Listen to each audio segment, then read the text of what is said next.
everyone, welcome viewers tuning in.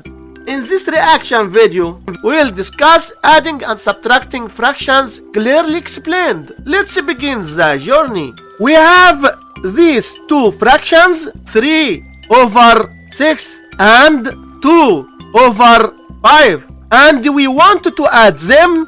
Multiply the first top times the second bottom. So we have 3 times 5, which is equal to 15. Multiply the first bottom times the second top. So we have 6 times 2, which is equal to 12. Now just add those two numbers. So we have 15 plus 12, which is equal to 27. Multiply the two denominators. So we have 6 times 5, which is equal to 30. And that is all. Make sure to subscribe and like this video. See you soon.